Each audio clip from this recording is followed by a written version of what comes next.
साथियों, आजकल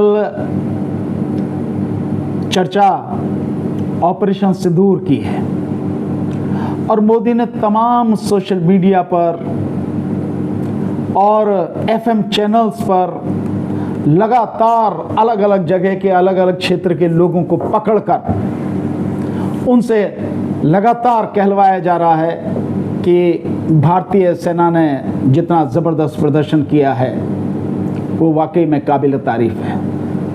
निश्चित रूप से इसमें कोई शक वाली बात नहीं है। भारत की महान सेना, जांबाज सेना, उसके कर्तव्यनिष्ठा की, उसकी शक्ति की, उसकी समर्पण की, उसकी निष्ठा की, जो देश के प्रति उसका समर्पण भाव है, निष्ठा है, उसका कोई मुकाबला नहीं है। उसकी योग्यता का कोई मुकाबला नहीं है। ये हर मौके पर भारतीय सेना ने सिद्ध करके दिखाया है। तो भारतीय सेना को बधाई देना, धन्यवाद देना बिल्कुल जायज़ है, लेकिन उसके साथ साथ में ऑपरेशन सिंदूर के लिए मोदी को बधाई दी जा रही है। अभी मैं आ रहा था, एफएम पे सुन रहा था, तो अनु कपूर जो संगीतकार है, दो बार मोदी का नाम ले रहा कि हमारे मोदी को बड़ी बड़ी बधाई। अबे मोदी ने क्या किया इसमें? और मोदी ने जो किया है वो अनु मलिक, जो वो कह रहा है कि मोदी ने बहुत बढ़िया काम किया, बड़ा काम किया, उसको बार बार नमन कर रहा।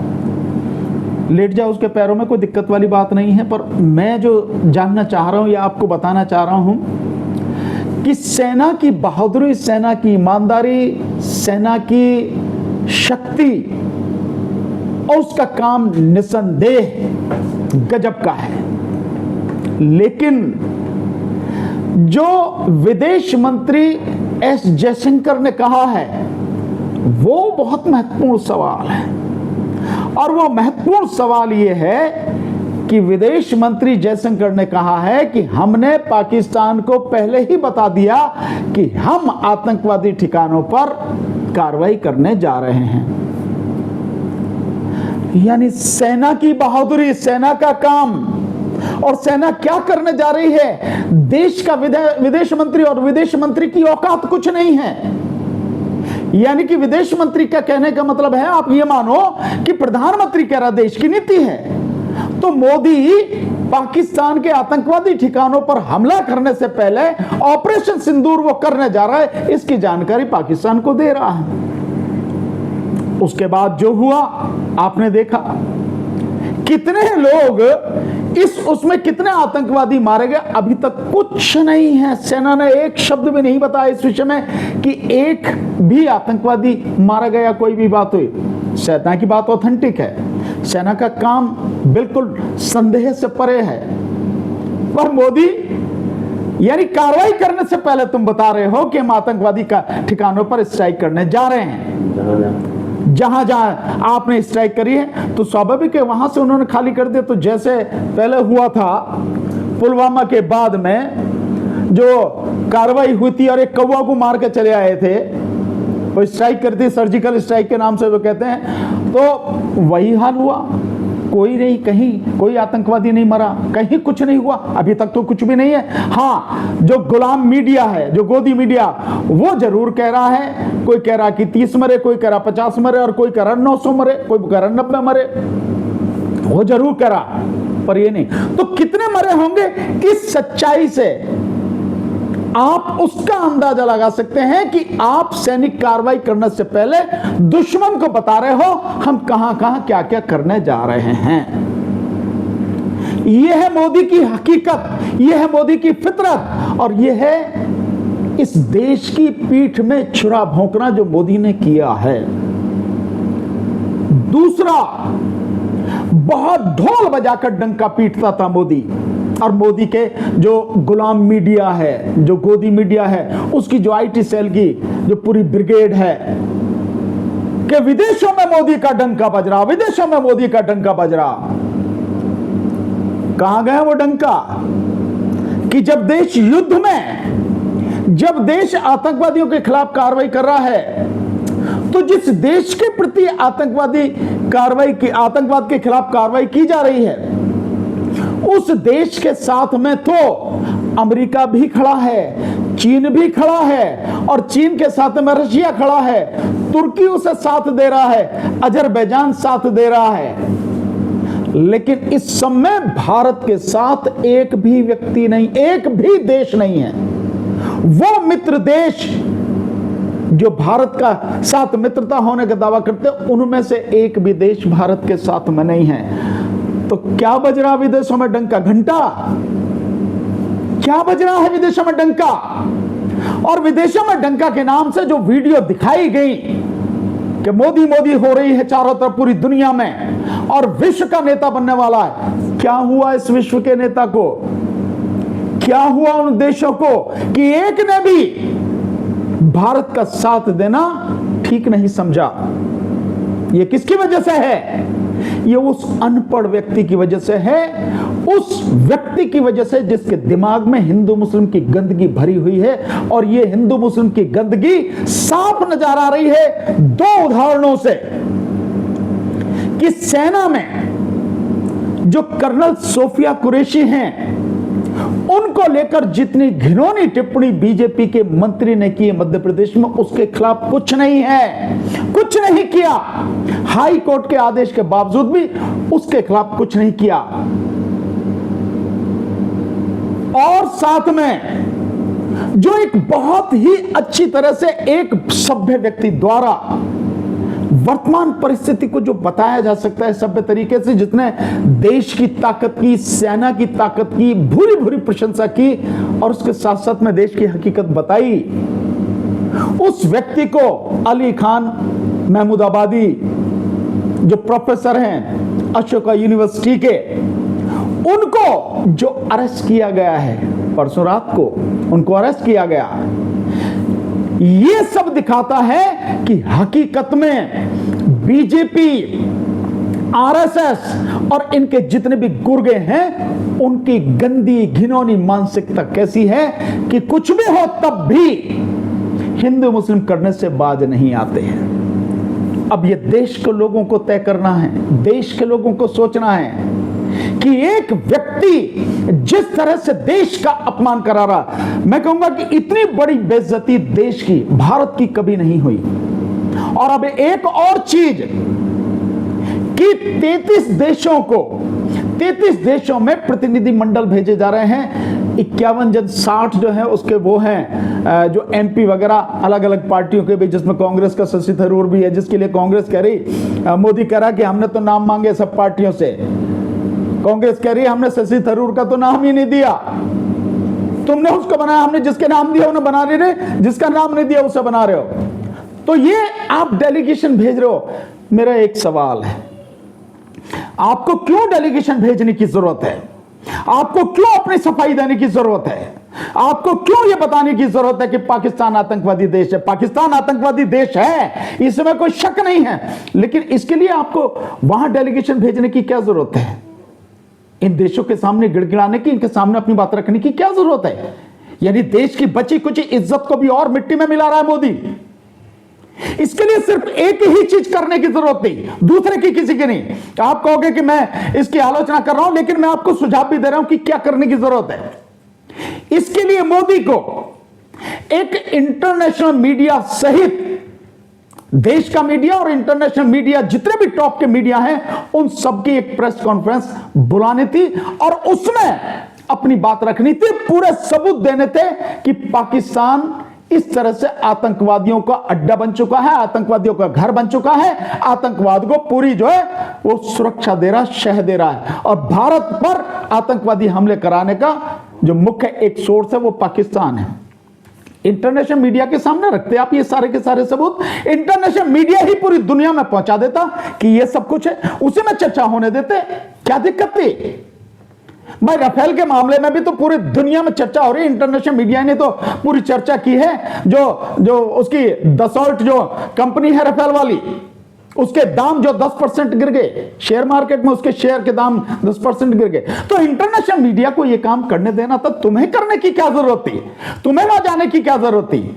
लेकिन जब पूरी तरह से देश की बेइज्जती करा चुके तो और बेइज्जती करानी है, और जब हर जगह से पिट चुके, क्योंकि डंका वो बज रहा था, डंका कहां गया? इसलिए ये सारी की सारी चीजें अब की जा रही हैं, यानी देश की बची कुची इज्जत को भी मिट्टी में मिलाया जा रहा है। ये है मोदी का असली चरित्र। देश के लोगों को इसे समझने की जरूरत है। यानी दुश्मन को कार्रवाई करने से पहले बता रहे हो आप। देश आज ऐसी स्थिति में कोई आपके साथ में नहीं है, और इसमें भी हिंदू मुस्लिम वाली मानसिकता, उससे आप पीछा नहीं छुड़ा रहे हैं, उसको आप सामने रख रहे हैं। यह है मोदी की असली हकीकत। देश को समझने की जरूरत है कि यह आदमी जब तक रहेगा इस देश को तबाह करके छोड़ेगा। आर्थिक फील्ड में, आर्थिक मोर्चे पर पूरी तरह से तबाह कर चुका है। भयानक बेरोजगारी है, लोगों के पास रोजगार नहीं है, यह स्थिति है। और अब जो इज्जत बची हुई थी उस इज्जत को भी मिट्टी में मिला रहा है। दोनों देशों की मिली भगत तो नहीं है कि पहले यहाँ पे पहलगाम में अपने लोग मरे, फिर वहां पे अटैक करने से पहले उसको बताते हैं कि हम यहाँ पे अटैक करेंगे। तो ऐसे कैसे वो उस समय जब उन्होंने बता दिया वो तो वहां से आतंकवादी को हटा देंगे। ये बात तो जो आपने बात कही है, बिल्कुल आपने सही सवाल उठाया है। ये बात तो इसकी ही तरफ इशारा कर रही है कि आपकी कहीं ना कहीं किस साठगांठ है। और वैसे भी मोदी तो बीच में से उतर के जाके वहां बिरयानी खा के आता है, जो गया नहीं नवाज शरीफ के समय में। तो मोदी कुछ भी कर सकता है। मोदी भाई वो तो अपने आप को ये समझता कि मैं ही सब कुछ, और वैसे भी वो कहता भी है कि भाई वो तो बायोलॉजिकल तो है ही नहीं, वो तो ऊपर से उतर के आया, भगवान ने स्पेशल बना के उसे भेजा, जैसा वो कह रहा हो। तो क्या है, जैसे ये लोग पहलगाम में जो लोग मरे, हिंदू लोग मरे, तो क्या ये जो हिंदुत्व की भावना को जगाने के लिए इस तरीके का कुछ मिली भगत हो सकती है? नहीं, बिल्कुल कुछ भी हो सकता है। आप किसी भी चीज से इनकार नहीं कर सकते, कुछ भी हो सकता है।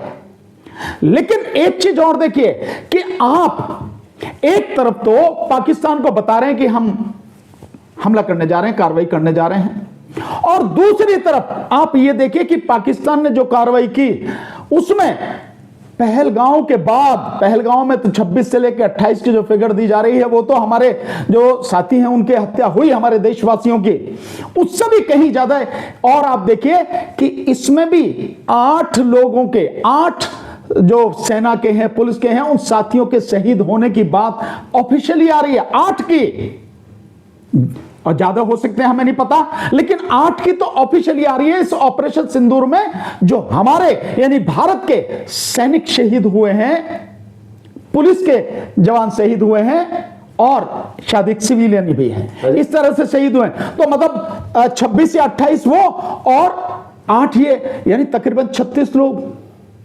34 या 36 लोग, इतने लोगों की जो है हमारे देश में हत्या हो चुकी और शहीद हुए इस ऑपरेशन में। और आप सूचना दे रहे हो पाकिस्तान। अभी कांग्रेस ने प्रेस कॉन्फ्रेंस भी करी, पवन खेड़ा जी ने एक वीडियो दिखाया पाकिस्तानी मीडिया का, उसमें एक शख्स बैठे हुए थे न्यूज एंकर के सामने। तो वो शख्स कह रहे थे कि ये आवाम का मूर्ख बना रहे हैं, पहले अटैक करने से पहले हमें इंफॉर्मेशन देते हैं और फिर वहां उस जगह अटैक करते हैं, और फिर इस तरीके से कोई कार्रवाई नहीं होती, तो ये आवाम का मूर्ख बना रहे हैं। इस तरीके का एक वीडियो अभी पवन खेड़ा जी ने उस पर दिखाया था पीसी में। तो इस पर क्या कहेंगे? नहीं, तो ये बात तो यही सिद्ध कर रही है भाई, जब विदेश मंत्री इस बात को कह रहा है, और विदेश मंत्री का मतलब यह है कि मोदी कह रहा है इस बात को, सरकारी वक्तव्य है ये, किसी आम आदमी ने नहीं कहा। तो आप जब ये बात कर रहे हैं तो ये तो बिल्कुल सही है कि भारत की जनता को मूर्ख बना रहे हो, और इस मूर्खता में आपने इतने लोगों की जान, हमारे देश के लोगों की जान गई, और उसका क्रेडिट लेने के लिए, यानी आप जनता की पीठ में छुरा भोंक रहे हो, देश की पीठ में छुरा भोंक रहे हो, सूचना आप दुश्मन को दे रहे हो, और फिर अपनी विजय की बात करो, और उसके लिए आप तिरंगा यात्रा पूरी। अबे तुमने ऐसा क्या किया है? अगर जो भी कुछ किया है इस देश की जांबाज सेना ने किया है, इस देश की शक्तिशाली, ईमानदार, कर्तव्यनिष्ठ सेना ने किया। तुमने क्या किया है? किस बात का श्रेय तुम लेना चाह रहे हो?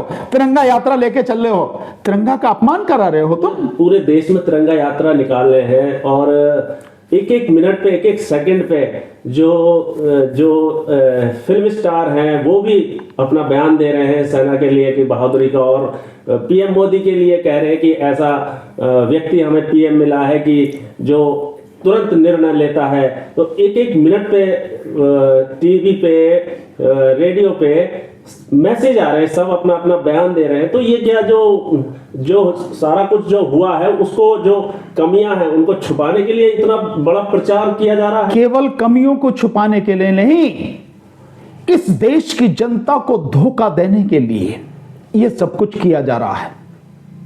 अब तो सारी चीजें सिद्ध हो गई भाई। जब विदेश मंत्री कह रहा है कि हमने हमले से पहले उनको बता दिया, इसके बाद क्या रह गया? मोदी का मुंह क्या रह गया?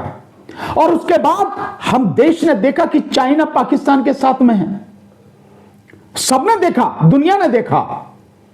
सो ये सब कुछ जो हो रहा है, तिरंगा यात्रा, ये उस कमी और कमजोरी को, क्योंकि गुलाम मीडिया इसके पास में है, जो इनका प्रवक्ता मीडिया है वो इनके लिए काम कर रहा है, जो इनकी एक जो तनखैया इनके जो वो हैं आईटी सेल के कीड़े मकोड़े, वो सारे के सारे इनके लिए काम कर रहे हैं, उसके माध्यम से प्रचार कर रहे हैं। पैसा अंधाधुंध देश को लूटा है, तो पैसे की कोई कमी तो है नहीं। सो अपनी गद्दारी को, अपनी कमी और कमजोरी को इस तिरंगा यात्रा के पीछे छुपाने की कोशिश कर रहे हैं। और अब ये डेलीगेशन जो 33 देशों को भेजे जा रहे हैं, ये कर रहे हैं। जैसा मैंने बताया, कोई जरूरत नहीं है आप मीडिया पे कहो, लेकिन मीडिया पे कहेगा कैसे?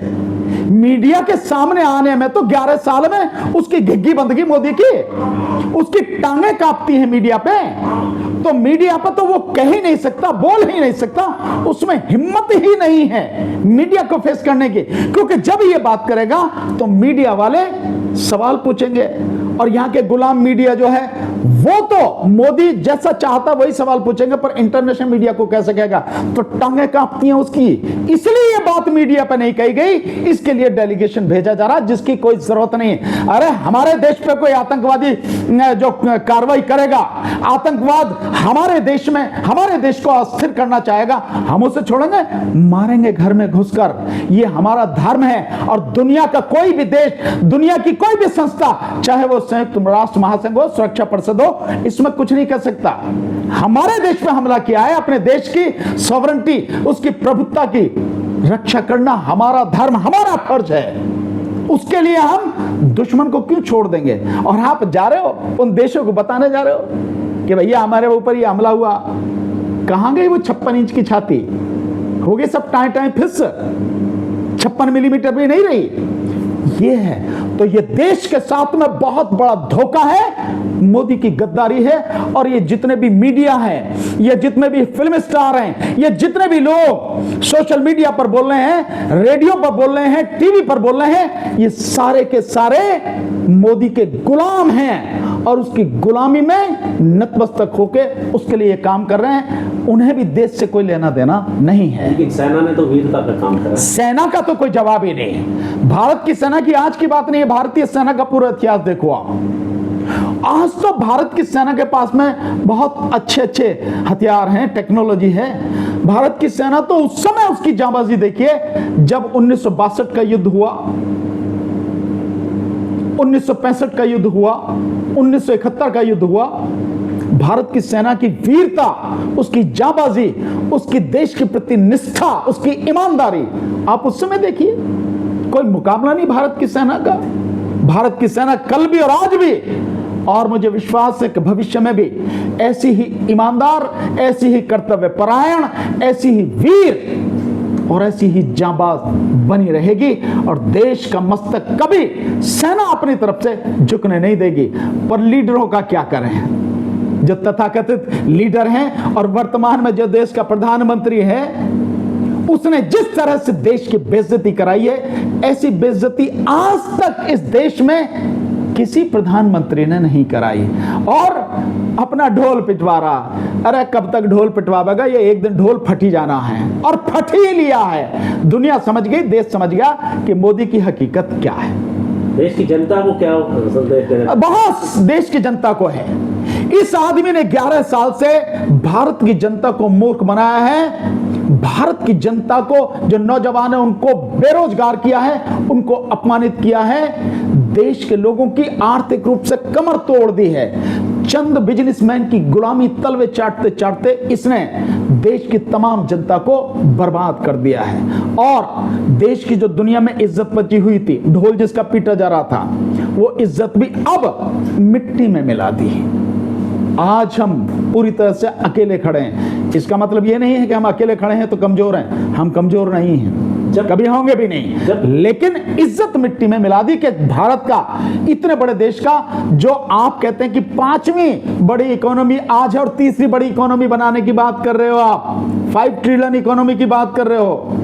उस समय जब दुनिया का बाजार बना हुआ है भारत, आपके साथ कोई नहीं है। और कश्मीर पर भी मध्यस्थता करने के लिए अमेरिका कह रहा, मोदी चुप क्यों है? उसके मुंह से यह शब्द नहीं निकलता कि ट्रंप कौन होता है या दुनिया का कोई भी देश कौन होता है, कोई भी नेता कौन होता है। जब शिमला समझौता है, शिमला समझौते के तहत जो 1971 के बाद 1972 में हुआ शिमला समझौता, उस शिमला समझौते के अंतर्गत भारत और पाकिस्तान के बीच में कोई बात होगी तो दोनों देश आपसी बातचीत के माध्यम से सुलझाएंगे। तो अमेरिका कौन होता है कि अमेरिका के सामने बिल्कुल लंबा लेट चुका है, मोदी बिल्कुल खत्म हो चुका है, हिम्मत नहीं है उसकी, उसका नाम लेने की, उसका विरोध करने की। जब पहलगाम आतंकी हमले होने के बाद पूरा देश एक सुर में आवाज मिला रहा था, पूरा देश सरकार के साथ खड़ा था, पूरा विपक्ष सरकार के साथ खड़े था, सारे लोग सरकार के साथ खड़े थे। तो इस सरकार ने आतंकी उन पे हमला करने से पहले पाकिस्तान को क्यों जानकारी दी? नहीं, इसका बहुत सीधा सा है कि देश में अपनी सत्ता बनाए रखने के लिए ये माहौल, मेरे हिसाब से ये माहौल क्रिएट किया गया, लेकिन दांव उल्टा पड़ गया। विपक्ष ने तो हर तरह से कह दिया, हर तरह से सरकार के हर फैसले में साथ हैं, लेकिन विपक्ष को क्या पता था? ये तो अब पता लगी, विदेश मंत्री जब बता रहा कि हमला करने से पहले जो उसको बता दिया। इससे मोदी का चरित्र सामने आता है, दुनिया के सामने, देश के सामने, कि एक प्रधानमंत्री जिसकी जिम्मेदारी देश को आगे ले जाने की है, 11 साल से वो आदमी बेईमानी करके सत्ता में बैठा हुआ है और अभी भी सत्ता अपनी बरकरार रखने के लिए दुश्मन को सूचना दे रहा कि हम भैया हमला करने जा रहे हैं। इससे बड़ी गद्दारी देश के साथ में और क्या हो सकती है? तो देश के लोगों को सोचना है ऐसे व्यक्ति को, और यही नहीं, उसकी गद्दारी यह भी है, मोदी की गद्दारी यह भी है कि चाइना जो सामने आ गया कि दुश्मन के साथ में खड़ा है, उस चाइना के साथ में जिसके साथ में व्यापार बंद कर देना चाहिए था, लगातार व्यापार बढ़ाता चला जा रहा, लगातार व्यापार बढ़ाता चला जा रहा, और उस चाइना के साथ में हमारा व्यापार घाटा दिन प्रतिदिन बढ़ता चला जा रहा। यानी चाइना से आयात हम इतना ज्यादा कर रहे हैं, सारी सीमाएं तोड़ रहा है वो, और चाइना को निर्यात जो कर रहे हैं वो बहुत कम। तो ये जो अंतर है, इससे नुकसान किसको है? देश को। जिम्मेदार कौन है? मोदी। इन सब चीजों को देश के लोगों को समझना है कि ऐसे व्यक्ति जो देश को बर्बाद करने में लगा हुआ है, आप उसे कब तक बर्दाश्त करोगे? बस मुझे इतना ही कहना। जय भीम, नमो बुद्धाय।